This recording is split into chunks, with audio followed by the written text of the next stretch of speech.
Hello everyone, তোমরা সবাই কেমন আছো? আশা করি খুব ভালো আছো।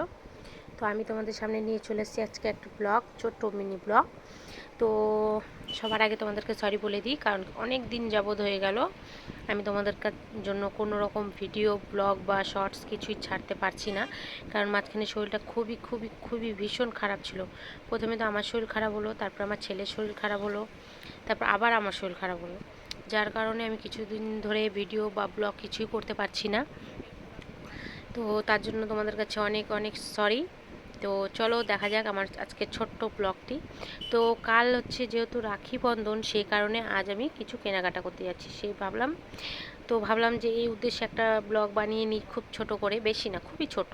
তো আশা করি তোমরা যারা আমার সাবস্ক্রাইবাররা আছো, আমার ফ্রেন্ডস আছো, আমার বন্ধু বান্ধব আছো, তারা সবাই আমার এই ভিডিওটি দেখবে। আর অবশ্যই যারা নিউ আছো তারা প্লিজ লাইক অ্যান্ড সাবস্ক্রাইব অবশ্যই করবে। আর সবার আগে তোমাদেরকে অবশ্যই জানাই থ্যাংক ইউ সো মাচ। তো এখানে আমি রাখি কিনতে কিনতে চলে এসেছি, ঠিক আছে। এখানে আমার হাজব্যান্ড হচ্ছে ক্যামেরা ধরে আছে। তো আমি কি করছি না করছি সেদিকে না করো, ওরা ওদিকে ফান করছে।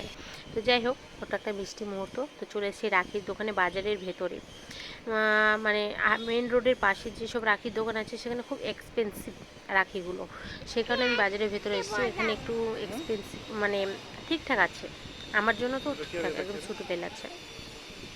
তো এখানে অনেক রকমের নানান রকমের রাখি আছে, দেখে তো খুবই ভালো লাগছে আমার কাছে। সব কটা রাখি আমি কনফিউজ, কোনটা নেব কোনটা নেব না, এরকম করে বাছাবাছি অনেকক্ষণ ধরে করছি যে কোনটা নেব কোনটা না।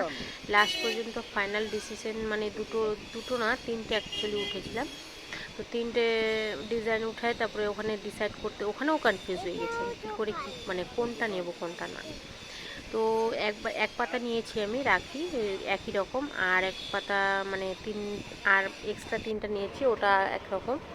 তো আমাদের ওখানে রাখি কেনা হয়ে গেল, এবার যাচ্ছি গিফট কিনতে ভাইদের জন্য, যেহেতু আমাদের ছোটো, সেই জন্য ওদের জন্য কিছু গিফট কিনতে যাচ্ছি। তো ভাবলাম অনেক ভাবনা চিন্তা করে দেখলাম যে পার্স ডিসাইড করলাম পার্স দেবো প্রথমে, তো পরে আবার ভাবলাম যে না পার্স না, ওয়াচ দিই।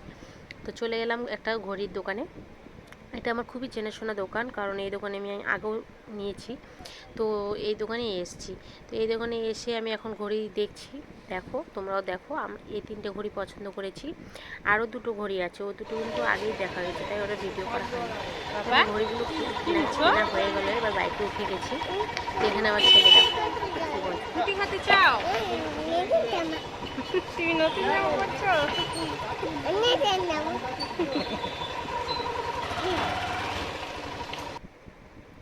তো আমরা এখানে চলে এসেছি চাউমিনের দোকানে খেতে। কিছু খাওয়ার কোনো উদ্দেশ্যই ছিল না, কিন্তু ছেলে আমার বলছে মা চাউমিন খাবো।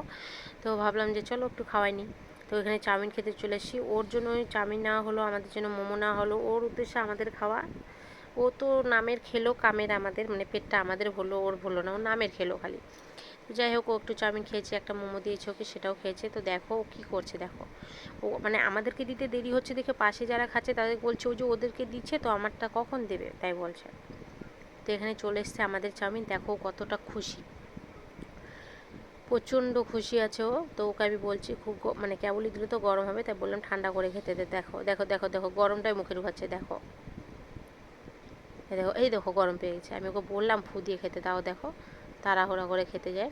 ওর জন্য কিন্তু স্পেশালি ঝাল কম দিয়ে বানানো হচ্ছে, একদমই ঝাল ছাড়া বলতে গেলে, সেই জন্যই ও খেতে পারছে। তোমরা কিন্তু ভেবো না যে সব মই মশলা দিয়ে বানানো বা কিছু, ঝালটা অ্যাভয়েড করা হয়েছে, ঝাল নিয়ে ওখানে, যার জন্য আমার ছেলে খেতে পারছে। তো ওর কাছে ভালো লাগছে ঠিকই, আর আমার কাছে একদমই ভালো লাগেনি, কারণ ঝাল ছাড়া কতটাই বা ভালো লাগে, আমি তো ঝাল করে সে কারণে। তো যাই হোক, বিয়ে করার পর কিছুটা আমার লাইফ চেঞ্জ হয়েছে, ছেলে হওয়ার পরে আরও কিছুটা চেঞ্জ হয়ে গেছে, বাকিটা জানি না কবে কী হয় বলা যায় না, তাই না। তো সবার জীবনে চেঞ্জ হয়, কিন্তু আমার মনে হয় যে একটা মেয়ের জীবনে বেশি চেঞ্জ আসে, চেঞ্জের পরিমাণটা একটু বেশি আসে। তো যাই হোক, আমার কথা থেকে একমত আছো অবশ্যই জানাবে। আর আমার এই নিউ ভিডিওটি তোমরা কিন্তু অবশ্যই দেখবে, ঠিক আছে। আমি কিন্তু তাতে খুবই খুশি হব। আর এখানে চাউমিন খাচ্ছি ওর সাথে, এক এক প্লেটে নিয়েছি, দুটো নিই। আর সাথে আমাদের এদিকে মোমোটাও চলে এসেছে। তো চাউমিন খাওয়ার দিন আমার কাছে বাবু খাচ্ছে এখন একটু মোমো দিব। ও সম্পূর্ণ প্লেটটা খেয়েছে, 2 বছরের বাচ্চা, ঠান্ডা হোক, হ্যাঁ ততক্ষণ চাউমিনটা খাও। তো এখানে মোমো গেছে এক পিস উঠতে উঠতে উঠতে উঠতে উঠতে খাবে, ও কিন্তু এক পিসটা সম্পূর্ণ খেতে খাবে কিনা সম্পূর্ণ মানে শিওর না। তো এখানে মোমো চলে এসেছে, মোমো খেয়ে নিচ্ছি। মোমো খেতে খেতে আবার ডিসাইড করলাম যে মিষ্টিটা আজকে নেবো না কালকে নেবো। তা আবার ভাবলাম যে মিষ্টি জানি ইসলামপুর আমাদের বাজারে যত মিষ্টি দোকান আছে সব কটাতে এত প্রচণ্ড পরিমাণে ভিড়, কাল মিষ্টি ঠিক মতন পাবো কিনা গ্যারেন্টি নেই, কারণ প্রত্যেকবার এরকম হয়। তাই ভাবলাম বাড়ি যাওয়ার সময় একবারে মিষ্টিটা নিয়ে যাবো। তো এখানে মানে এই কথাটা ডিসাইড করছি আর খাচ্ছি আর কি। তো হাজব্যান্ডকে বলতো, হাজব্যান্ড বলে হ্যাঁ যাওয়ার সময় নিয়ে চলো, কারণ কালকে মানে মন পছন্দ মতো মিষ্টি নাও পাতে পারো সেই কারণে। তো এখানে দেখো মোমো খাচ্ছি, প্রথমে তো কাঁটা চামচ দিয়ে খাচ্ছি, পোষায় না, লাস্টে হাত দিয়ে খেতে হলো। তো এখানে চলে এসেছি মিষ্টির দোকানে, দেখো তাও অনেক রকমের মিষ্টি, যেই মিষ্টি আমি বেশি পছন্দ করি সেই মিষ্টি তো মিষ্টি নেওয়া হয়ে গেছে, এখন আমরা বাড়িতে যাচ্ছি। তো এই আমার ছোট্ট মিনি ব্লগটি তোমরা কিন্তু অবশ্যই দেখবে, আর আমি অনেকদিন পর কামব্যাক করছি, তার জন্য তার তোমাদের জন্যই কিন্তু কামব্যাক করা, ঠিক আছে? তো প্লিজ তোমরা সবাই কিন্তু অবশ্যই দেখবে আমার এই ভিডিওটি, ঠিক আছে?